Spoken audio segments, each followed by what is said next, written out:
This episode may cover sensitive topics like sexual assault, domestic violence, and stalking, which could be triggering. While we recognize the challenges this content may pose, we advise you to prioritize your safety and well-being.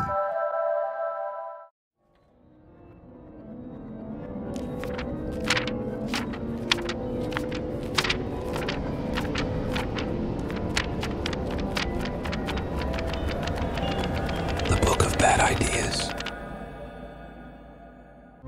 May mga kwento na hindi mo maririnig sa media. Mga kwentong hindi sinasabi ng magulang mo at siguradong hindi mo mababasa sa mga libro ng mundo.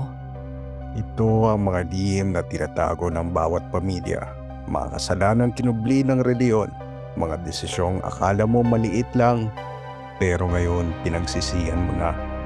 Dito, walang happy ending, walang moral lesson, at kadalasan, ang multo at aswang ay ikaw rin. Ito ang mga twisted stories sa Book of Bad Ideas. At kami ang inyong host. Ako si Nix. At ako si Steve. Don't forget to follow us and subscribe. At humanda na kayo sa ating storyang hindi mo dapat pakinggan mag-isa.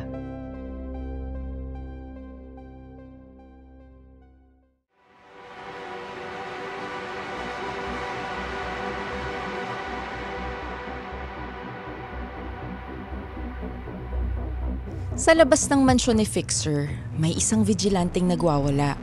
Tinatawag siyang kamay ng Diyos. Duguan at sugatan ito. Hawak ang 245. Sa paanan nito ay may iilang bangkay ng mga bodyguards ni Fixer. Nakaharap ito sa mansyon at sumigaw ito. Fixer! Putang ina mo! Huwag kang magtago sa akin at lumabas ka dyan! Pagpapayaran mo ang kahiyupan mo! Asa ka naman, kamay ng Diyos. Hindi mo ako mahuhuli ng buhay. Bakit kaya galit na galit ang vigilanteng ito kay Fixer? Siguro, simulan natin ito sa umpisa. What if mayaman ka tulad ng mga contractors at politiko na sangkot sa issue ng flood control projects? Anong gagawin mo sa perang ito? Siguro, hindi niyo to naisip. Pero for a second, just imagine na sobrang dami mong pera. Ano ang gagawin mo panglibangan? Manonood ka pa rin ba ng sine? Kakain sa mahal na restaurant? Pero ginagawa na ito ng ordinaryong tao eh. Magta-travel abroad? Bibili ng luxury cars? Ginawa na rin ito ng ibang mayayaman. Ano bang exciting na gawin? Kung kaya mong bilhin ang kahit na ano. Posible ba na kaya mong maging hobby ang pumatay ng tao? Kaya mo bang bilhin ang buhay ng isang tao? Ito ang tunay na nangyari sa Marawi. Sa gitna ng kaguluhan, merong mga nakapasok na turista dito. At hindi sila basta-bastang turista. Hindi nila papanoorin ang patayan ng militar at ng mga terorista. Kung hindi, gusto rin nilang makatikim kung papaano pumatay ng tao. Ako nga pala si Sarah Jermina Laksamana, 17 years old, taga Naga City, Camarines Sur. Nung 12 years old ako, nagkaroon ako ng scholarship galing sa simbahan kaya sa Quezon City na ako nag-aaral simula noon. Isa akong sakristan. Baka nagulat kayo, pero may babaeng sakristan kung hindi mo pa alam.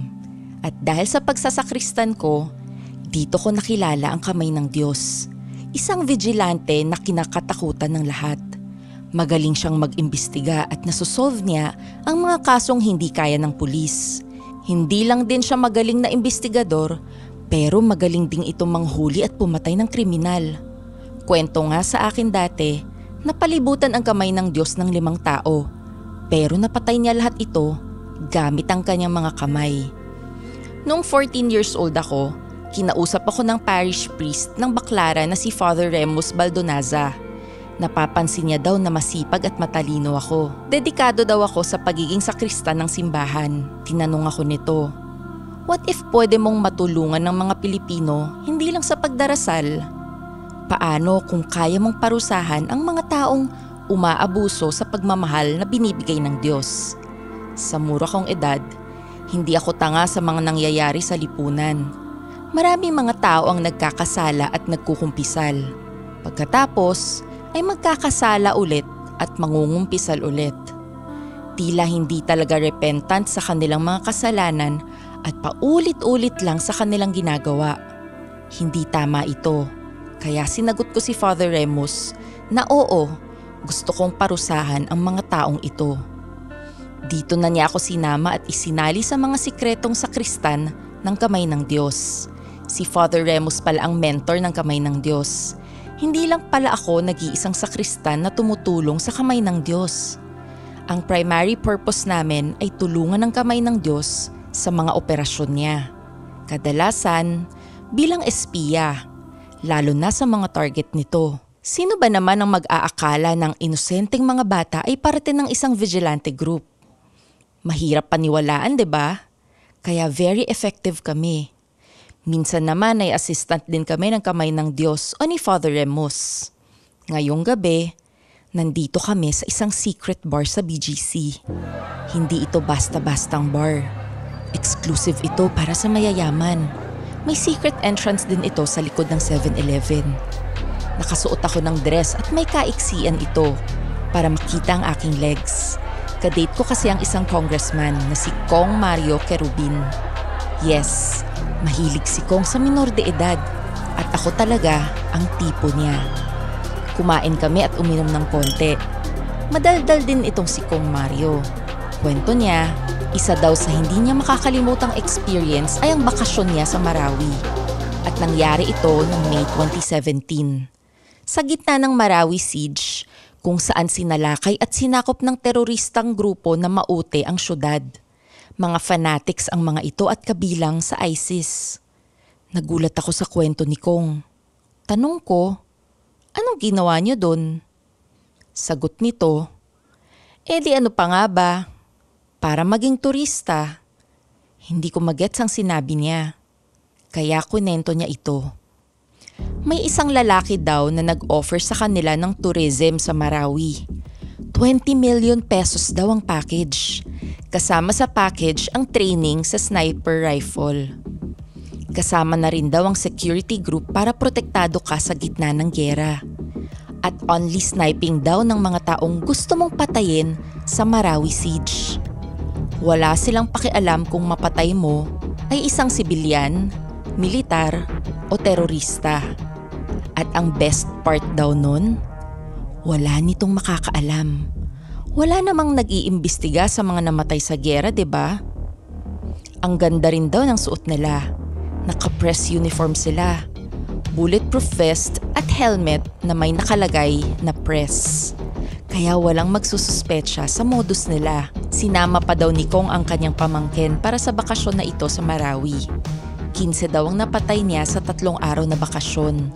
Hindi daw kasi siya ganun kaasintado. Nakapatay daw siya ng pare at 3 madre. Isang buong pamilya, 2 sundalo at isang terorista. Proud na proud pa itong kunikwento sa akin. Tingin ko, hindi naman ito dahil sa kalasingan niya. Proud lang talaga siyang ikwento na kahit anong bagay ay kaya niyang gawin dahil sa pera niya. Ang kanyang pamangkin naman daw ay nakapatay ng 5. Not bad, since bata pa lang ito. Pero mas asintado daw ang mga kumpare niya. Si Judge Leviste at Engineer Marquez. Naka-25 daw at naka-30. Mahuhusay. Sulit na sulit daw ang bayad ng mga to. Hindi ko lubos maisip na may ganito palang kalakaran sa gitna ng isang giyera. Ginawa pang negosyo ang paghihirap ng mga tao. Ginawa itong isang sport o hobby lang. At tila walang kaawa-awa sa buhay ng tao. Kala mo mga hayop lang ang mga pinapatay. Nanggigil ako sa galit. Pero hindi ko ito pinakita. Kung pwede lang na ako na mismo ang pumatay sa demonyong ito. Pero hindi ito ang aking tungkulin sa operasyong ito. Nang matapos magkwento si Kong, pumalakpak ang kasama naming si Mang Willie. Si Mang Willie nga pala ang bugaw ko. Siya ang nag-alok kay Kong sa akin. Pumalakpak ito ng malakas at sinabing, Iba ka talaga, Kong Mario. Di ko akalaing asintado ka pala. Baka pwede mo naman akong ilibre sa susunod mong bakasyon. Oo naman, basta dalhan mo pa ako ng ganitong babae. Maganda at batang bata. Tsak, lilibre kita. At sabi sa akin, may bagong tourist package sa may Hulo-Sulu sa susunod na buwan. 10 milyon lang isang tao. Dalhan mo pa ako ng 5 babae at isasama kita. Siyempre naman, Kong. Yun lang pala eh. Maasahan mo ako. Teka, matagal ko nang hindi nakakausap si Judge Leviste at Engineer Marquez. Alam mo ba kung nasan sila? Alam ko si Judge Leviste ay nasa Romblon ngayon. Nasa farm niya ata, may inasikaso.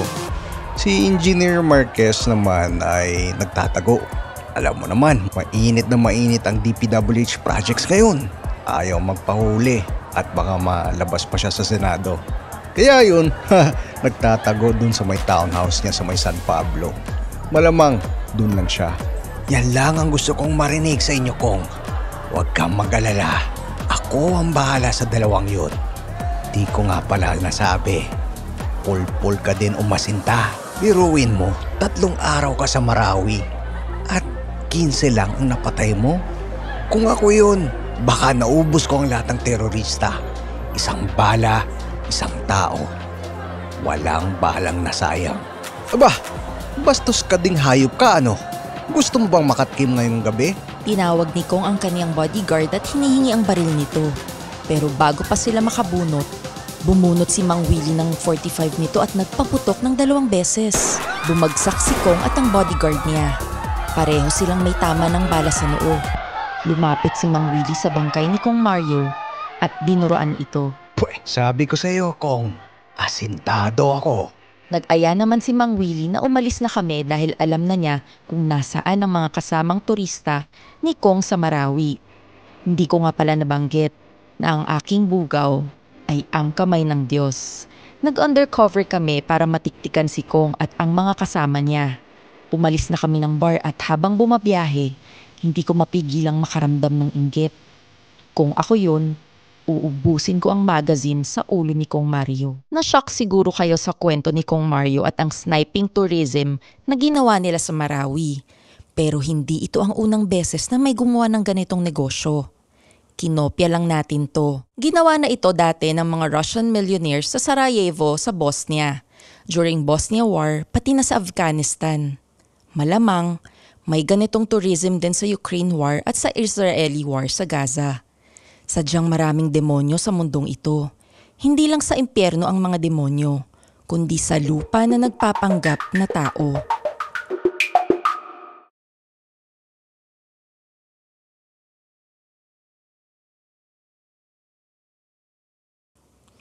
Sana kayang patayin ng kamay ng Diyos ang lahat ng mga ganitong hayop sa mundo. Subalit bago natin intindihin ang mga demonyo sa ibang bansa, unahin muna natin ang mga demonyo dito sa Pilipinas.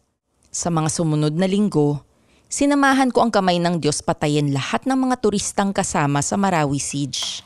Kasama na rito si Engineer Marquez at Judge Leviste. Halos 40 katao ang tinapos ng kamay ng Diyos. Ang dami pala nila. Kasama rin dito ang security group na sumama sa mga turista. Pati na rin ang sniping instructor nila at team leader na si Major Rodriguez. Binibigyan naman ng update ng kamay ng Diyos si Fixer tungkol sa operasyong ito. Tuwang-tuwa naman si Fixer at nabigyan ng hustisya ang mga biktima ng Marawi. Kung hindi mo kilala si Fixer, siya ang taong kayang ayusin ang kahit na anong problema ng mga mayayaman, mapaligal man o iligal.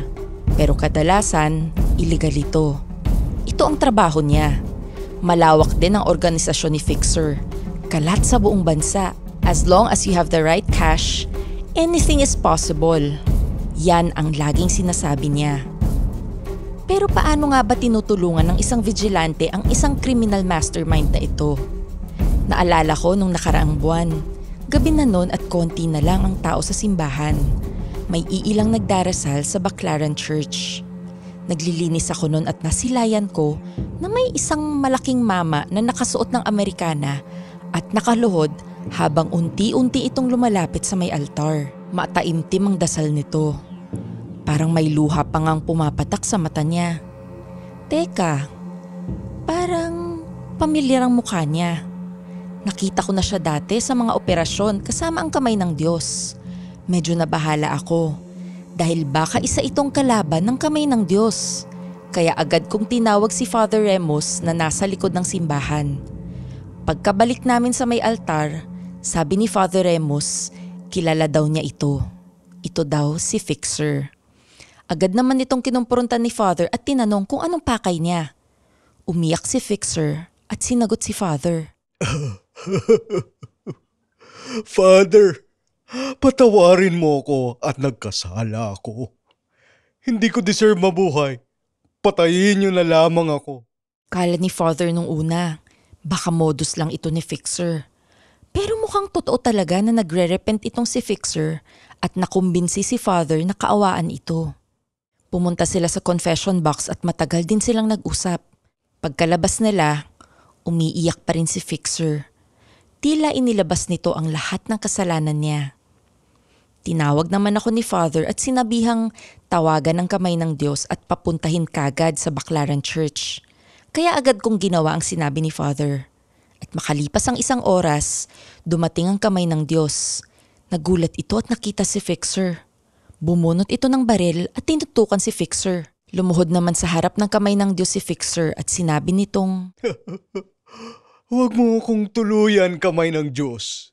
Nandito ako ngayon para humingi ng tulong sa iyo. Alam kong hindi tayo nagkakaunawan dati pa.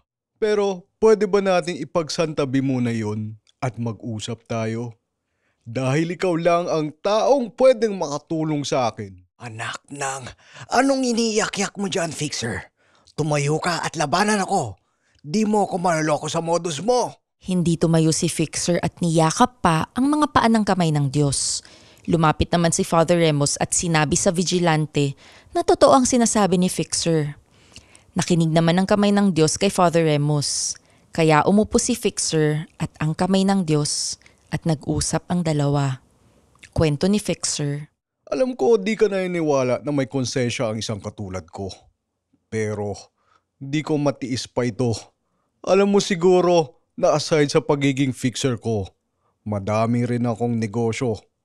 Ang body for rent, circus ng mga maligno, mga hotel fixers at iba pa. Pero may isa akong negosyo na pinagsisisihan ko. Ito ang sniping tourism na ginawa ko sa Zamboanga Siege. Oo, noong 2013 nagbigay ako ng tourist package sa mga mayaman kong kliyente para pumatay ng kahit na sino. Sa halagang 20 million pesos, meron na silang security group at sniping instructor pa. Gamit ang sniping rifle, pwede nilang patayin kahit na sino, civilian man, militar o MNLF. Wala akong pake. Alam kong mali ito, pero pinagkakitaan ko pa rin. At ngayon, nagsisisi na talaga ako at hindi na ito pinagpatuloy pa. At nung nakaraang Marawi Siege, sa kasamaang palad, may gumawa ng parehas na modus ko at ginaya ang sniping tourism package. Ang hiling ko sa iyo, kamay ng Diyos, ay sana tapusin mo ang mga kliyente ko nung sa Zamboanga Siege. May kumpletong listahan ako dito. Hindi ko sila mapatay sa personal na rason. Alam mong mayroon akong client fixer privilege. Hindi ko pwedeng patayin ang mga kliyente ko kasi mawawalan ako ng trabaho at lalo na ng mga kliyente. At sana mapatay mo rin ang gumaya sa aking modus sa Marawi Siege. Wala akong impormasyon sa mga organizer nito o di kaya naman sa mga kliyente nito. Isang pangalan lang ang meron ako, si Congressman Mario Querubin. Pwede mo siyang interrogate at kunin ang pangalan sa kanya. Alam kong magaling kang mag-torture ng mga kriminal, di ba? Tangina ka, Fixer. Sa lahat ng mga negosyo na nagawa mo, ito ang pinakamasahol sa lahat. At ngayon, gusto mo akong gawing hitman dahil tinubuan ka ng konsensya? Tumayo ang kamay ng Diyos at pinagsasapak si Fixer.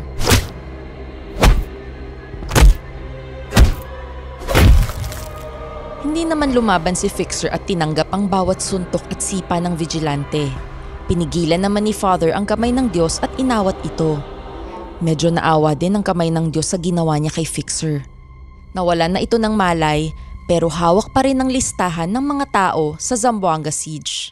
Kinuha ito ng kamay ng Diyos at inutusan akong tumawag ng ambulansya para kay Fixer. Pagkatapos nito, nag-usap si Father at kamay ng Diyos. Nakumbinsi din ni Father ang kamay ng Diyos na tulungan si Fixer. Kaya bago pa kami napunta sa secret bar sa BGC, napatay na lahat ng kamay ng Diyos ang client list sa Zamboanga Siege. At ngayon, nag-iisa na lang ang natitira sa listahan ng kamay ng Diyos sa Marawi Siege. Ang organizer at gumaya sa modus ni Fixer, si General Garcia. Yun nga lang, mahirap itong pasukin dahil madalas ito sa Camp Aguinaldo. Pero kilala naman natin ang kamay ng Diyos. Magagawan niya ito ng paraan. Tiniktikan niya lang ito ng ilang araw at nakakita rin siya ng tiyempo. Naabutan niya itong nagsisimba kasama ang buong pamilya nito sa Quiapo Church. Nagpanggap na pari ang kamay ng Diyos at biglang pinaulan na ng bala ang buong pamilya at security ni General Garcia.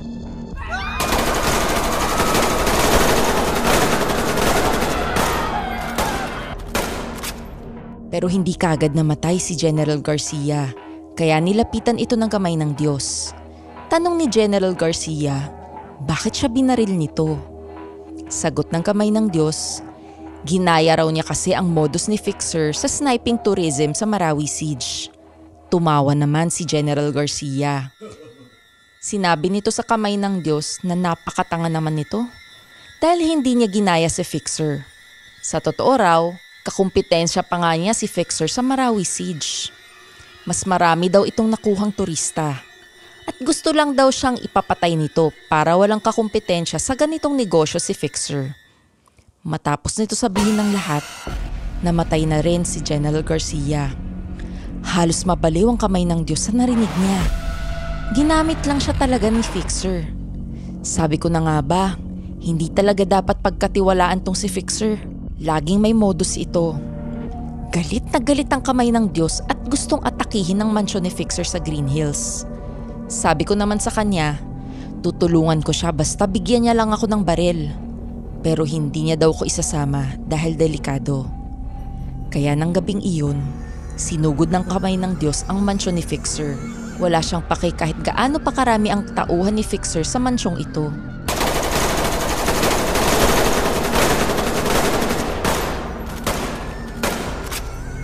Nang maubos niya ang mga tauhan ni Fixer sa may gate, sumigaw ito. Fixer, putang ina mo. Huwag kang magtago sa akin at lumabas ka dyan. Pagbabayaran mo ang kahiyupan mo. Asa ka naman, kamay ng Diyos. Hindi mo ko mahuhuli ng buhay. Lingid sa kaalaman ng kamay ng Diyos, may isang lalaki na may hawak na balisong na nasa likod nito. Inatake siya at nahiwa ang kamay niya, kaya nabitawan niya ang baril. Nagsalita ang misteryosong lalaki. Well. We meet again, my greatest opponent. Kamay ng Diyos. Dio, putang ina, bakit mo tinutulungan si Fixer? Ginagawa ka lang tanga niyan. Huwag kang magpauto.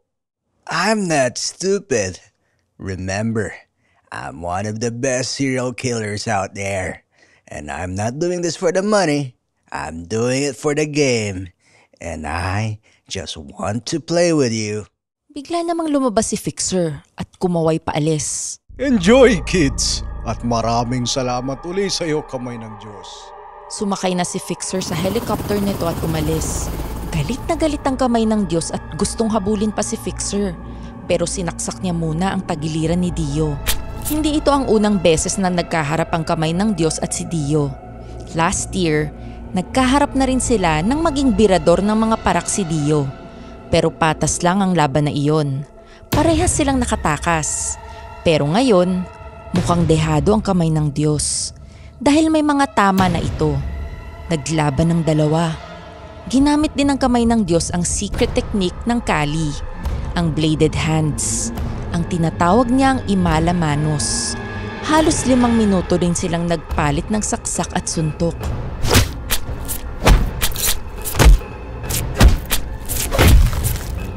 At nang matapos ang laban, duguan at sugatan ng kamay ng Diyos.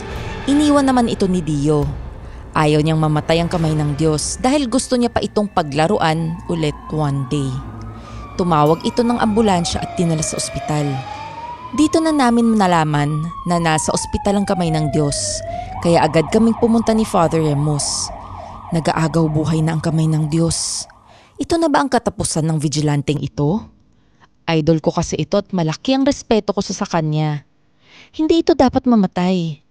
Paano na ang mundo na walang vigilanteng katulad niya? Sabi naman sa akin ni Father Remus, wag daw akong mag-alala. Hinawakan ni Father ang noo ng kamay ng Diyos at biglang nagdasal ng Latin. At hindi ako makapaniwala sa nakita ko. Biglang gumaling ang mga sugat ng kamay ng Diyos at tuluyang nagising ito. Parang walang nangyari sa kanya. Pero kasabay nito, napansin ko naman na parang tumanda si Father Remus. Hindi ko alam na may ganito pala siyang kapangyarihan. Dahil ang alam ko lang ay faith healer siya. Pero ibang level ng healing ang ginawa niya sa kamay ng Diyos. Nangihina si Father pagkatapos nito kaya inalalayan ko siya. Ang kamay ng Diyos naman ay agad na nagbihis at gustong balikan si Dio at si Fixer. Gaganti daw siya. Sabi ko naman, makakapaghintay ang ganti. Ang mahalaga ay maiuwi namin si Father Remus para magumot dahil nanghihina na ito. Inalalayan naman ng kamay ng Diyos ang pare. Sabi nito sa akin, Huwag kang mag-alala, Sarah. At umuwi ka na lang. Ako na ang bahala kay Father Remus. Alam ko ang dapat gawin para lumakas siya ulit. ano kayang orasyon o dasal ang gagawin ng kamay ng Diyos? Tila may sikreto si Father Remus at ang kamay ng Diyos na hindi ko pa alam. Sinunod ko ang sinabi ng kamay ng Diyos at umuwi na. Kinabukasan, nakita kong malakas na uli si Father Remus. Natuwa ako at kinamusta siya. Tinanong ko rin kung sa tingin ba niya ay gagati ang kamay ng Diyos. Sagot nito, baka hindi ngayon. Matalino raw ang kamay ng Diyos at marunong itong umiwas sa laban na hindi kaya. Hindi lahat ng laban ay pinapatulan. Naisahan man daw kami ni Fixer ngayon, pero sigurado siyang sa tamang panahon, maipaghihiganti rin kami ng Diyos. Dagdag pa ni Father, sabi nga raw sa Biblia, Do not take revenge, my dear friends, but leave room for God's wrath. For it is written, It is mine to avenge, I will repay, says the Lord. Do not be overcome by evil, but overcome evil with good.